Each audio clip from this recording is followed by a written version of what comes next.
So one article that I was very interested in was the article by Anne Miles called From Monster to Martyr, Representing Mary Dyer. So the first thing I'll do, for those of you who don't know, is define Puritanism. According to Francis Bremer, author of Dissenting Puritans, Anne Hutchinson, and Mary Dyer, Puritans were members of the Protestant Church of England, created by Henry VIII and Edward VI, and restored by Queen Elizabeth following the Marian persecutions of the mid-1550s. Those identified as Puritans were reformers committed to raising the church to a high level of holiness. At the simplest level, Puritans were men and women who sought to reform themselves and their society by rejecting the remnants of the Roman Catholic teachings and practice to be found in post-Reformation England. Modern conceptions of Puritanism. When people think of Puritanism in New England, one of the first things they might imagine is a strict society in which people were culturally oppressed. Then their minds might wander to the Salem witch trials or perhaps the execution of the lay preacher Anne Hutchinson. After this, they might wonder why a people that fled persecution in England became so oppressive in the first place and intolerant of dissent. Well, it is true that Puritans did have strict interpretations of social rules. Their ideas regarding religious freedom and spirituality were actually quite enlightened. Some of their ideas regarding such things even influenced the ideology of the American Revolution. Gender roles within Puritanism, corporeal and spiritual.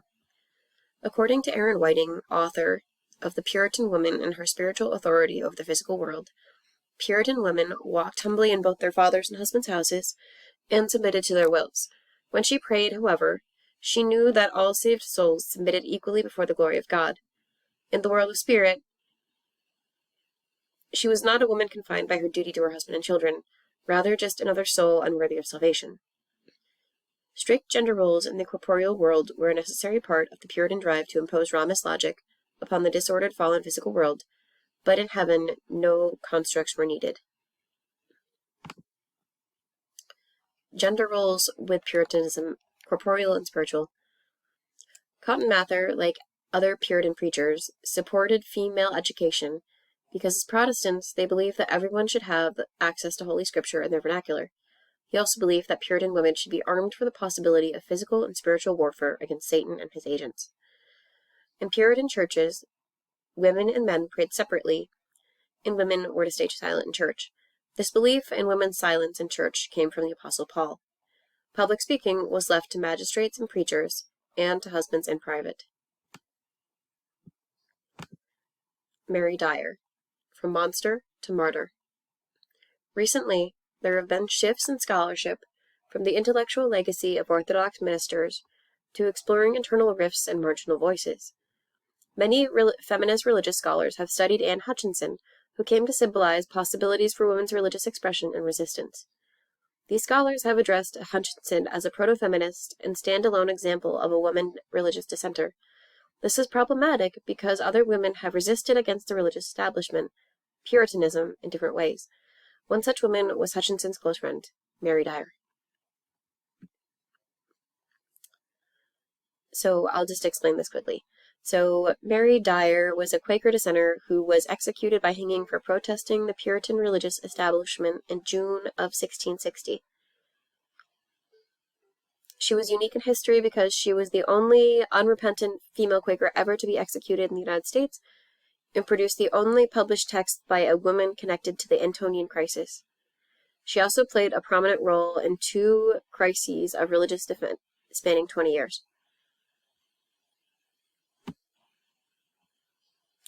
Mary Dyer, A History of a Martyr. Dyer and her husband were a part of the Antonian Circle in Boston, Massachusetts, and she was one of Hutchinson's closest friends and followers. In Puritan New England, there was an association between Antonian women and monstrous births. Dyer, for instance, gave birth to a deformed child that later passed away, and the child was exhumed to prove a point that Dyer was deformed spiritually because of her religious practice. In essence, a monster could only give birth to a monster. Timeline of Dyer's arrest. In 1656 and 1657, Dyer, along with 2 other Quaker missionaries, William Robinson and Marmaduke Stevenson, are arrested and imprisoned then were banned from Massachusetts. In 1658, stricter anti-Quaker laws are enacted.